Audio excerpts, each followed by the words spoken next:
Blaze Entertainment, the makers of the Evercade, and Evercade VS, have just released a new handheld gaming console intended to replace their original red and white handheld from 2020. The new Evercade EXP offers a higher resolution IPS screen with improved viewing angles, built-in Wi-Fi, the ability to rotate the device 90 degrees in order to play certain old-school vertical scrolling shooters at their proper aspect ratio, the so-called Tate mode. Further, the EXP comes preloaded with 18 Capcom games, features a sleeker, lighter all-white design, and an upgraded CPU that puts it about on par with the Evercade VS, Blaze's much larger, console-ized take on their brand. Amazingly, despite being lighter than the original Evercade, having a faster processor, a higher resolution screen, and Wi-Fi built in, the Evercade EXP, according to Blaze, ought to enjoy the same 4 to 5 hours of rechargeable battery life that their customers enjoyed before.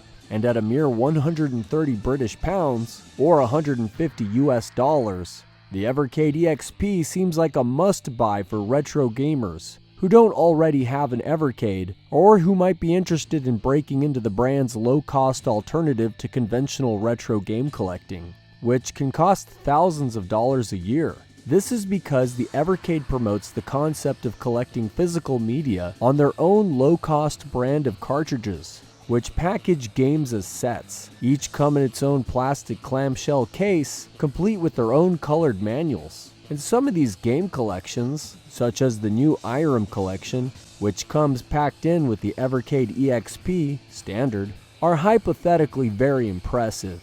But not so fast. While the Evercade EXP has garnered some critical acclaim, the launch of the new console has not gone well at all, especially for early EXP backers who pre-ordered the $200 limited edition black model way back in June of 2022. I'd like to take you through this strange timeline with all of its ups and downs so low that it risks crashing this entire launch into the floor and maybe even into an early grave.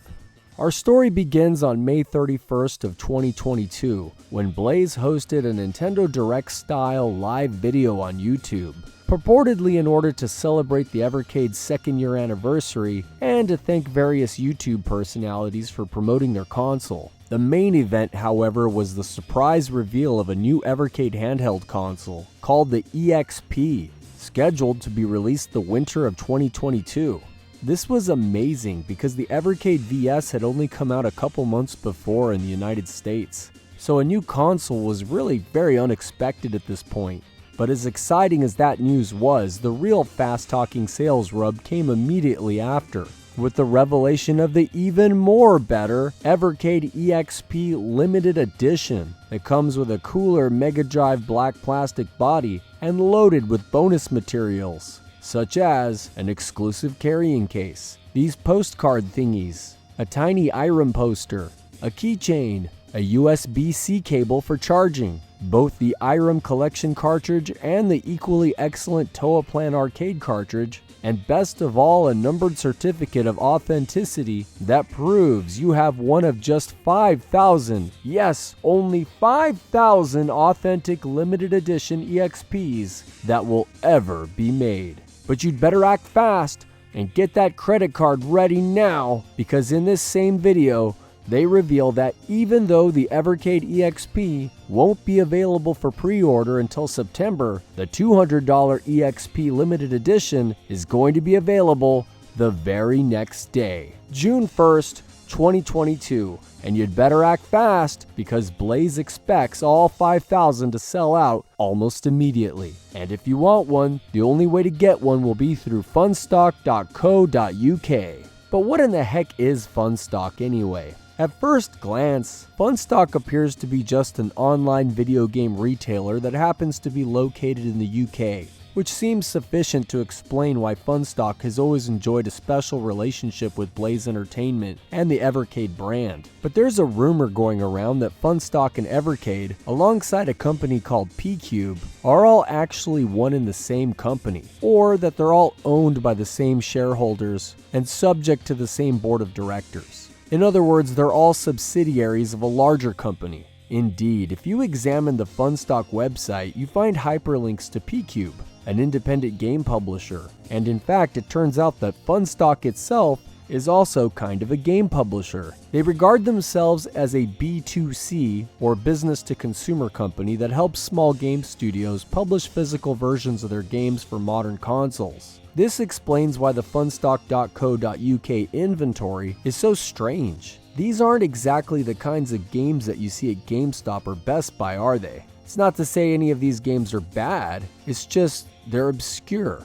An examination of the LinkedIn pages for Funstock, P-Cube, and Blaze Entertainment, the actual makers of the Evercade, seems to corroborate the claim that these three companies are actually all one company, since I have found that there is a fair amount of overlap between the personnel at all three of these places. For instance, Andrew Byatt, the well-known CEO of Blaze Entertainment, was formerly at P-Cube, and P-Cube is plainly connected to Funstock, and there's a man named Pascalis Skartsilas, who is currently both head of product acquisition at Funstock and the head of digital and business development at P-Cube, simultaneously. Now either Mr. Skartsilas has made a mistake on his profiles, or he has two full-time jobs at two different companies, or P-Cube and Funstock are actually one and the same thing, and he has two different titles under one larger company. Even better confirmation, however, comes in the form of geography, because I managed to find the UK addresses for both Funstock and Blaze Entertainment, and as it turns out, they are identical. Both Blaze and Funstock have their offices here at this former corset factory in a place called Letchworth Garden City, about an hour north of the great city of London. So it seems to me, at this point, Blaze and Funstock are less separate companies and more likely separate departments of a single entity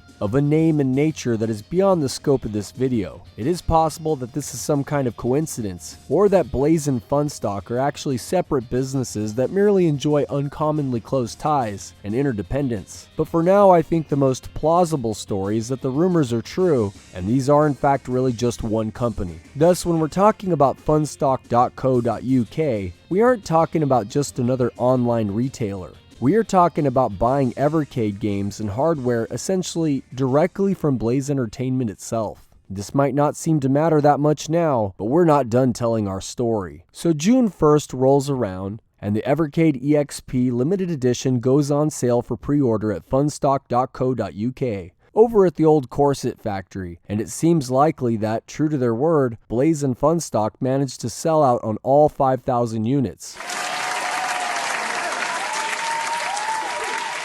The summer rolls on. So far, so good. And on August 10th, Blaze announces that the Evercade EXP Normal Person Edition, which is white and only comes with a single copy of Irem's arcade collection, will be available September 6th for pre-order everywhere that the Evercade is sold. Blaze also announces that they're setting up a waitlist for the sold-out Evercade EXP Limited Edition in the event of cancellations or they discover orders going to would-be scalpers, which is more good news. On September 2nd, Blaze has really big news as they announce that both versions of the Evercade EXP will come preloaded with an odd assortment of classic games by Capcom, including 14 arcade games and 4 console games, for some reason. They also finally nailed down an official release date of November 24th, placing the EXP's commercial debut right on time for the start of the Christmas sales season of 2022.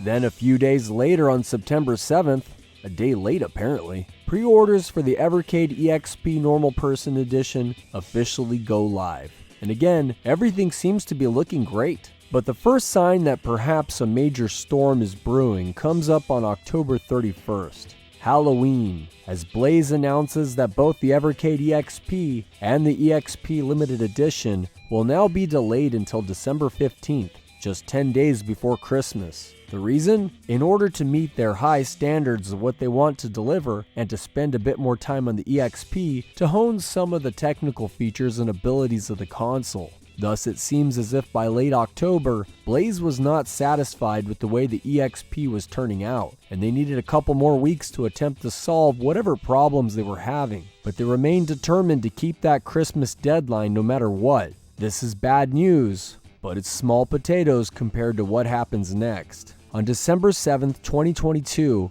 Blaze drops a bombshell announcing that a lory, a big truck, containing the entire stock of Evercade EXP Limited Editions that were en route to customers in both the UK and the US, had been mysteriously stolen somehow. No one was hurt, but in classic Carmen Sandiego fashion, the loot was improbably huge, as the thief made away with something like 600,000 British pounds worth of merchandise, or about several hundred more than 3,000 Evercade EXP Limited Editions. The Evercade EXP box weighs 1.17 pounds, but the limited edition comes with so much extra stuff that it probably weighs at least twice that. That means that the thief, or thieves, managed to steal something like 7,800 pounds, or more than 3,500 kilograms, worth of Evercades without being noticed. That's like trying to walk away with a pair of hippos and nobody saw you. So I suppose the only way this would be possible is if the thief just stole the entire truck and managed to get away untracked or without being immediately stopped by the police. That's a remarkable accomplishment for a thief that's dumb enough to steal 600,000 British pounds worth of game consoles that would all be easily traceable back to him the moment he tried to sell them online.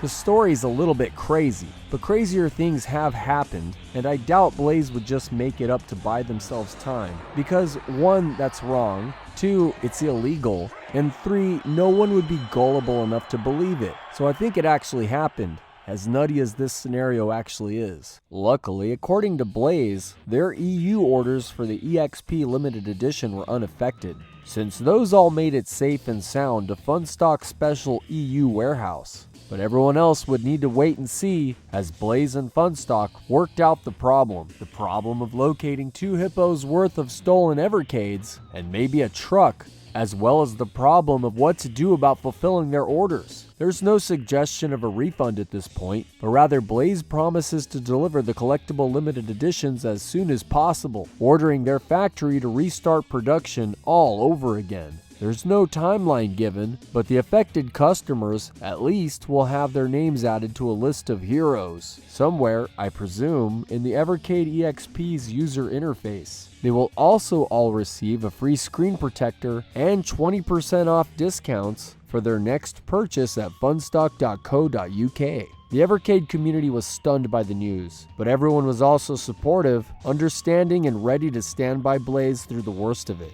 That is, until about a week later, on December 15th, when people actually started to receive their regular Evercade EXPs through various outlets that the product was made available. Social media started to come alive with stories regarding a variety of problems. And while there certainly are plenty of anecdotal reports of happy customers, including some very positive reviews from popular YouTubers such as John Hancock, there are also many people who currently feel burned by the Blaze after their initial experience.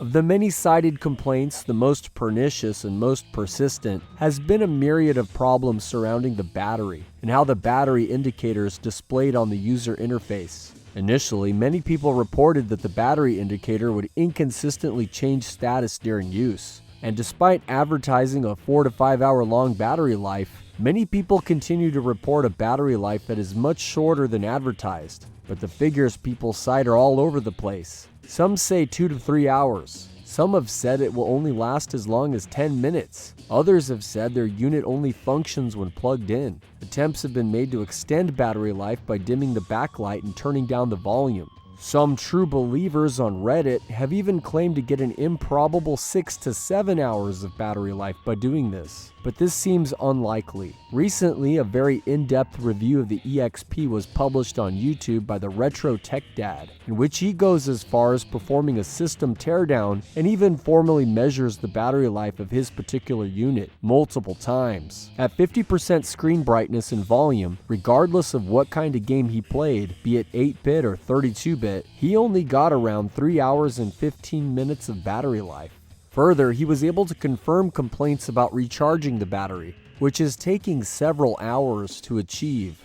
That's not quite reasonable. Also, quite a few people reported issues where they could only charge their EXP while the device is turned on, which is odd. Lots of people have reported overheating issues, spontaneous crashes, audio issues, bizarre graphical artifacts and glitches. Some people have reported problems with their screens being damaged, or installed incorrectly, or containing defects obscuring the image. Universally, the EXP suffers from light bleeding from the screen, which is very noticeable if you try and play in the dark. Lots of people are also unhappy with the quality of the speakers. Some people reported having malfunctional speakers, the inability to mute the console, and a glitch that resets the device when trying to lower the volume. One of the more visually stunning and baffling issues the Evercade EXP has been with cartridges getting stuck inside the unit, due to the size of the cartridge port not matching some early Evercade carts. Blaze has gone on record stating that this affects the first batches of the first 10 or so Evercade cartridges, but many people have claimed that this also sometimes pertains to the IRAM collection, which is not only a new cartridge, but the standard pack-in game for the EXP. I should point out, however, that the Retro Tech Dad tested a wide variety of games in a time-lapse, and he found no problems across a wide variety of cartridges. It's impossible to say for sure what percent of EXPs were so negatively affected by these defects at launch. Based on the persistence of both positive and negative reviews, it's clear that not every batch was made equal. My guess is that in the crunch to get the EXP manufactured in time for Christmas, that some corners had to be cut, and that quality control took a backseat to speed. It seems that perhaps the EXP needed a bit more time in development and testing as well, particularly as it pertains to the function of the battery, which has become more or less a universal source of complaints and regrets regarding the console. Now, many people these first few days have been pleased as punch, but there's no denying that many others have come forward with very valid grievances, which is obviously not the way you want a hardware launch to go. Also noteworthy, around the launch date, Blaze circulated a memorandum to their fanbase on various social media platforms titled, "Evercade EXP Limited Editions. Please do not share sensitive info publicly." So it seems that as soon as Blaze announced the robbery the previous week, their supporters began working to try and solve the case. People began flagging suspicious online sales listings, or maybe they wandered the English countryside looking for 3,500 kilograms of Evercades, the truck, or any suspicious people that looked like they'd been playing a little too much Street Fighter II Turbo. And so people began sharing their leads online. But Blaze wasn't going to have it. For the safety of their fans, and in order to maintain the integrity of the official police case, Blaze formally requested that people stop nosing around or sharing information online, and anything that violated this injunction would be deleted. Now, it's possible to take this memo at face value as nothing more than what it is, a way to prevent good-intentioned gamers from getting hurt or even getting in the way of progress. But under the particular circumstances, this statement also could be interpreted as Blaze trying to shut down scrutiny, or the showing of relevant information. Did Blaze have something to hide? Given the delay and the widespread technical problems with the Evercade EXP, it's hard not to think that perhaps a mysterious yet massive theft of thousands of limited edition consoles wasn't also just a little bit too convenient for Blaze. It may have come at the loss of a purported 600,000 British pounds, but it has also bought Blaze time to ensure that their most serious supporters get something that's authentically premium and keeping with the limited edition name. These are special, individually numbered units after all, and so they'd better work properly out of the box. Now, no one wants to accuse Blaze of simply making all of this up, and I don't think that they did, but putting this message out around the same time people were so frustrated with the launch was not a good idea either. Nothing is ever quite as suspicious to people as attempting to control public discourse, and that's unfortunately how this looks. Suspicious. On December 19th, Blaze officially acknowledges some of the problems being reported about the EXP after launch, and they announce plans for a firmware update to rectify some of the issues that can be attributed to buggy software, which is a classic Blaze strategy at this point. If you're not aware, Blaze has a very bad habit of putting out new consoles or new games that are often littered with an array of glitches and defects, and then subsequently fixing those problems with patches at a later date. We did a video, for instance, about the Renovation Collection having all these problems, making some games unplayable, and then like a day or two later, after an update, the games all work correctly. I don't know why Blaze keeps releasing games and hardware in this state at all, ever, but they have a persistent problem with quality control,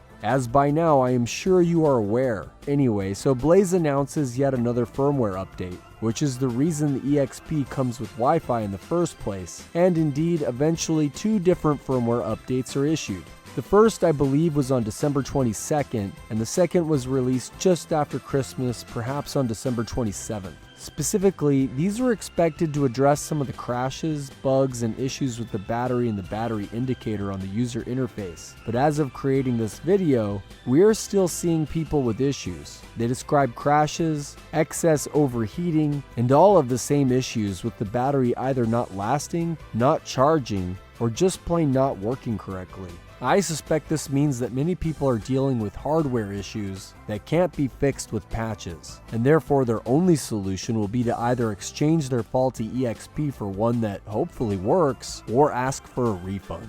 In the same announcement, Blaze also acknowledged the fact that some older Evercade cartridges are getting stuck inside the Evercade EXP. The original run of the first 10 games, with a batch code of CO220, are not quite the same size as subsequent cartridges. Apparently, this isn't sufficient for a recall, and Blaze assures us that after time and multiple insertions, the carts will eventually loosen and everything will be okay. There's no word, however, on whether or not having to repeatedly pry and force original Evercade cartridges might either damage the cartridge or the Evercade itself. Here's Metal Jesus trying to get a game out of his Evercade EXP, and he had to get a freaking knife. Blaze specifically states to not do this because it might be dangerous, but they don't offer any alternative solutions either. What are people supposed to do with a situation like this? I don't think this is acceptable, and it's troubling how it only implicitly affects Blaze's original set of supporters, who have stood behind the Evercade since day one. In the meantime, leading up to Christmas 2022, there were no new updates about the robbery on December 7th, nor were there any new updates about when the Evercade EXP customers could expect to see a return on their investment with Blaze. Christmas was about to come and go, and thousands of Day 1 EXP Limited Edition supporters who gave Funstock their money back on June 1st were about to get nothing. In the meantime, however, it looks like some of those stolen Evercade units started to show up just in time to cater to late would-be gift givers. Here's a particularly amusing post from December 21st that was made on Facebook. A seller out of Leeds, England was selling a brand new Evercade EXP Limited Edition for only £120. But the best part is the product description. Just like a Nintendo Switch, brand new in box, perfect Christmas present for the little ones. Grab them before they're gone. Can deliver if needed and worth it. Wow, just like the Nintendo Switch indeed. At least he's being honest about needing to grab one before they're gone. He probably knows a thing or two about that, right? And home delivery, now that's service. So here's probable corroboration that a robbery did in fact happen. As mysterious and strange a scenario as it was, and given the overall goofiness of this Facebook post, perhaps it won't take too long to get that first batch of limited edition Evercades back. But even if they're ever recovered, their original owners will never see them, because on December 28th, Blaze CEO Andrew Byatt sent an email to all those who were affected by the December 7th robbery in order to inform them that the production of the Evercade EXP Limited Edition had begun, and that customers might be able to finally receive their orders by early March, unless of course something else happens, such as COVID. Further, these reproductions will be slightly different in order to differentiate them from the stolen versions. though they will still get all of the promised extras. Further, these new Evercades are going to aim to fix some of the problems reported with the original batch, including issues with the tight-fitting cartridges. Otherwise, the story's the same. Thank you for the support, you're getting a free screen protector and a 20% discount at Funstock. And sorry it's taken like 8 months to get a product that you ordered the previous summer. Though to be fair, it's only really going to be 4 months later than expected. But what about people who didn't want to wait? What about people who tried to buy one of these limited editions as a Christmas present? I, for instance, wanted to get one for my kids. Surely Funstock and Blaze would understand that after so many months and so far beyond the advertised launch date, that people would have changed their minds. Unfortunately, it seems like people have had some serious problems. Getting refunds for the stolen Evercades has not been as easy as it should be. For instance, in mid-December, a Reddit user called Richard Harries1 shared his personal frustrations on the official Evercade subreddit. He had ordered the Evercade Limited Edition as a Christmas present for someone else, and so in the wake of the news, he tried to cancel his order at funstock.co.uk. But according to Richard Harries1, even after 5 different requests, he keeps getting the old runaround, and thus as a customer, he feels cheated. Another Reddit user called Pez2234 immediately corroborates this, stating that Funstock are a right pain in the ass to get a refund from. After he bought a non-functional game from them, they made him provide video proof. And even then, it took weeks of intermittently pursuing the issue in order to get his money back. Another user called EMX Pop says the same thing happened to him after he got a faulty handheld. He was pressured to produce video evidence that his Evercade wasn't working. Of course, some people will defend this reticence to provide sound customer service. They argue Blaze and Funstock are a small and therefore vulnerable company. So in order to keep the dream alive for everyone else, people ought to stop being so demanding. But Richard Harries1 counters that claim, pointing out how much time and energy Funstock is wasted just trying to keep his money.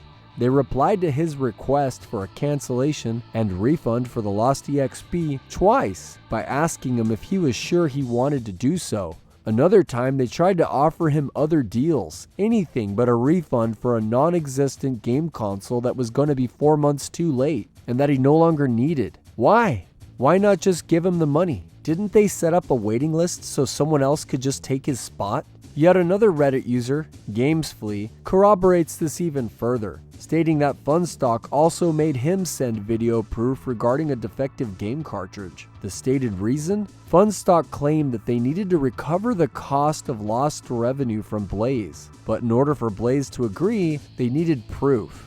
But recall that Funstock, Blaze, and P-Cube are probably all one and the same company, housed in the same offices of a former corset factory in Letchworth. Why would Funstock then need to recover costs from or prove anything to Blaze, which is quite literally in the next room, or maybe the next cubicle for all I know? Maybe, just maybe, making it extremely arduous to get a refund will make a higher proportion of customers, just go away, allowing Funstock and Blaze to keep the money. This isn't really criminal or immoral. It makes sense that Funstock and Blaze would want to discourage arbitrary refunds, or that they'd prefer to have proof, maybe even for the sake of expanding their awareness of problems. And I actually can see how Funstock and Blaze might have separate accounts, despite sharing office spaces and having the same owners and bosses overseeing their business. None of this is so bad, except that it's also terrible customer service and a horrible way of ensuring that you keep customers for the long haul. Does Blaze really see this as being for the long haul?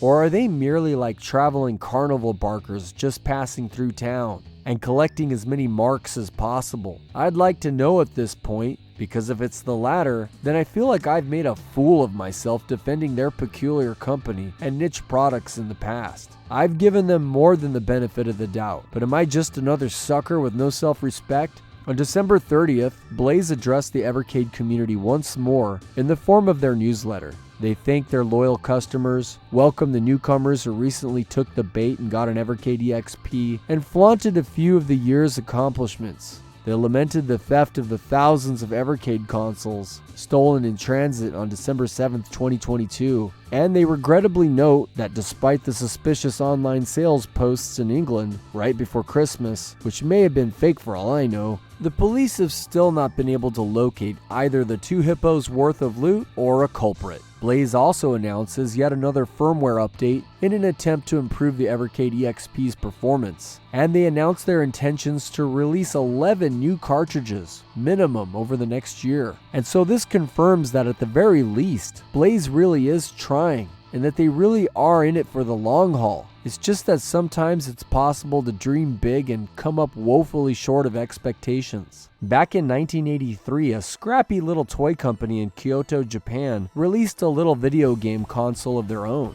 They took big risks and poured themselves into the project, and yet despite their forthright efforts, their new game console was plagued with technical problems and was prone to crashing during gameplay. So they decided to recall the entire original production line. They recalled thousands of consoles and promised to fix the issues, because they knew that, going forward, they could not afford to allow people to associate their games or their company's good name with hardware that didn't work properly. That company was Nintendo, and the console is the Famicom, which would come to be known as the NES outside of Japan and would ultimately sell more than 60 million units. The Nintendo had a bad launch, but they dug in their heels and fought to ensure that their customer base immediately grasped their intention to provide a quality, well-functioning product to the consumer. Now, almost 40 years later, Blaze Entertainment has also had a bad console launch, a miserable launch for the Evercade EXP. To date, despite multiple firmware updates, many people continue to cite problems with this console. The battery life is demonstrably far worse than officially advertised. The charge time's unacceptably long. Cartridges are getting stuck. Overheating is occurring. Games are crashing, and thousands of paying customers still have yet to receive their $200 special limited editions, and they won't see them until March at the earliest, almost 8 months after giving Funstock their money. And when some of those same people try and get their money back for a product they no longer want or need after it was delayed for so long, they can't even do it, because funstock.co.uk, which I think is essentially the same business, probably won't just give it back to them without jerking them around first. That's not how you fix a launch. This isn't how you keep people for the long haul, the way Nintendo did back in 1983. Yes, it's true that not all the people that got an EXP have reported negative experiences. Not everyone owns the first 10 cartridges that won't fit. Not everyone cares as much about game crashes or glitches. Some people don't mind the low battery life or the hefty charging times. Some people might be cool with waiting many months more to cope,